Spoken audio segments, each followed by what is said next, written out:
विभा को कपड़े धोने का बड़ा शौक था। कभी नल के नीचे तो कभी तालाब के पास। अरे मेरी नीली वाली लुंगी नहीं दिख रही है। विभा की अम्मा, कहाँ रखी है लुंगी? अरे वो तो विभा ने परसों ही धोकर रखी थी आपकी अलमारी में, देखो वहीं होगी। वो ना मैंने आज धो दी, मुझे लगा कि गंदी हो गई होगी। अरे कैसे गंदी हो गई थी, उसे तो मैंने पहना भी नहीं। हे भगवान, इस लड़की के कपड़े धोने की आदत से परेशान हो गया हूँ मैं। जितना तो घर में राशन नहीं आता, उससे कहीं ज्यादा डिटर्जेंट पाउडर का खर्चा है।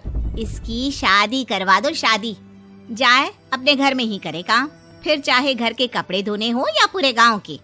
हाँ ठीक बोल रही हूँ, देखता हूँ मैं कोई लड़का। वो दिन भी आ जाता है जब विभा को देखने लड़के वाले आ जाते हैं। लड़की मुझे अच्छी लगी। होने वाली सास कहती है, बेटी अगर कुछ पूछना है तो पूछ लो। वैसे तो हमारी लड़की बहुत ही शर्मीली है, जो बोल दो वो मान लेती है, इसे क्या पूछना होगा। अरे कैसी बात कर रही हो माँ, मुझे इन लोगों के घर रहना है, सवाल तो कई है। हाँ हाँ बेटा, पूछ लो ना, क्या पूछना है। आप लोगों के घर कपड़े कौन धोता है? सास का मुंह बन जाता है। देखो, अगर तुम ये कहना चाहती हो कि तुम्हें कपड़े धोने नहीं आते तो सुन लो, कपड़े मैं ही धोती हूँ, लेकिन तुम्हारे आ जाने के बाद मैं रुमाल तक नहीं धोऊंगी। अरे चुप रहना भाग्यवान, बहू बेचारी घर आई नहीं, उसे डराना शुरू कर दिया। वो क्या है ना बिटिया, अभी तक तो ये कल्लू की माँ ही धोती थी, लेकिन अब तुम्हारे पापा तो दहेज में वॉशिंग मशीन देंगे ही। तभी विभा की माँ बोल पड़ती है, सवाल भी पूछा तो क्या। वैसे भाई साहब, मशीन की तो फिर भी कपड़े धोने की कैपेसिटी होती है। मतलब जो बिटिया दे रहे हैं ना विभा, इसे कपड़े धोने का बहुत शौक है। ये आप लोगों के क्या, आस पड़ोस गांव मोहल्ले सबके कपड़े धो दे और उफ तक ना करे। बाहर देखा नहीं आपने कितने कपड़े सूख रहे हैं, सब हमारी बिटिया ने ही तो धोए हैं। बस भी करो ना माँ, शर्म आ रही इतनी तारीफ सुनकर। और तो और एक दाग निकाल कर दिखाओ तो मान जाऊं। हाँ अच्छा, माफ करना बेटा, मैंने गलत समझा, हमें तो रिश्ता बहुत पसंद है। और ऐसे जुड़ जाता है रिश्ता कपड़े धोने का शौक रखने वाली विभा का। उसकी शादी हो जाती है कोयला फैक्ट्री में काम करने वाले कल्लू के साथ। शादी के बाद अचानक विभा चिल्लाती हुई सास के पास आती है। सासू माँ, अरे सासू माँ कहाँ है आप? ये तो धोखा है, धोखा दिया आप लोगों ने मुझे। इसे ससुर के चक्कर के बारे में पता चल गया। अरे तो उसमें तुझे क्यों धोखा मिला है? अरे नल में पानी नहीं आता, कपड़े कैसे कब धुलेंगे? अच्छा, तू पानी नहीं आ रहा उसकी बात कर रही है। तो आपने क्या सोचा? कुछ नहीं। अच्छा, तेरी माँ ने कहा था कि कपड़े धोने का शौक है, तुझे याद आया मुझे।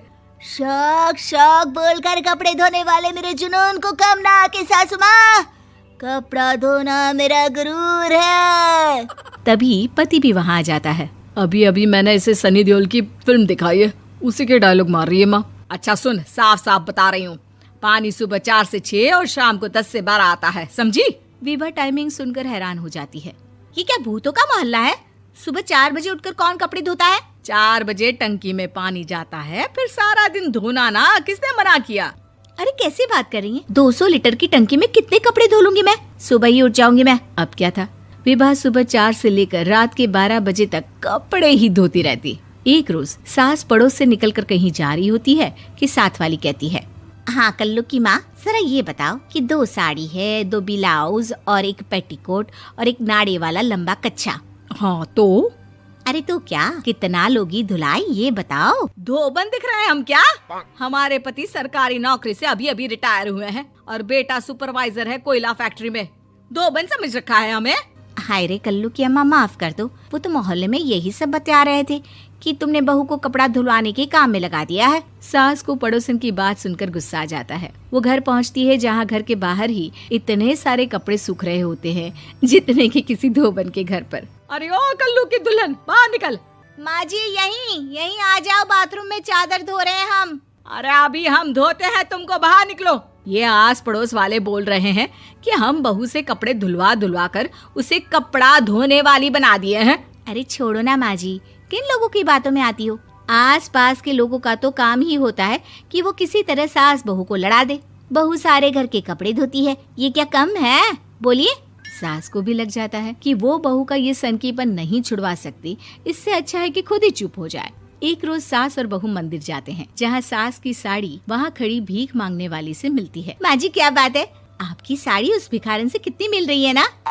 हाँ देखो तो दोनों की साड़ी मिल रही है। क्या बात है कल्लू की अम्मा, तुम खुद को तो अफसर की बीवी बताती हो और ऐसी सिंपल सी प्लेन साड़ी पहनकर घूमती हो। सिंपल और प्लेन नहीं है ये साड़ी। तो क्या सोने के धागे से फूल बने हैं? कुछ भी सासू माँ, कुछ भी। हाँ, बने थे इस साड़ी में सोने के धागे से फूल। मेरे पति लेकर आए थे मद्रास से स्पेशली मेरे लिए 10,000 की। ताहे भाई साहब इस भिखारन के लिए भी सेम टू सेम साड़ी लेकर आए होंगे 10,000 की। सास उस वक्त कुछ नहीं कहती, लेकिन बहू के साथ घर आती है और अलमारी से एल्बम निकाल कर लाती है। ये साड़ी देख रही है, ये वही साड़ी है जिसे मैंने अभी पहना था। इस साड़ी में ये जो चमकदार फूल दिख रहे हैं ना, ये सोने के धागों से काटे गए हैं। लेकिन तू लोकल वॉशिंग मशीन ब्रश से घिस घिस कर सारे फूलों को निकाल कर साड़ी प्लेन कर दी। मुझे माफ कर दीजिए सासू माँ। और तो और, जब मैंने तुझे तेरी गलती के लिए कुछ नहीं कहा, लेकिन तूने तो सबके सामने मेरा मजाक ही बना दिया। क्यों? बहू को समझ में आ जाता है कि अब से उसका कपड़े धोना बंद।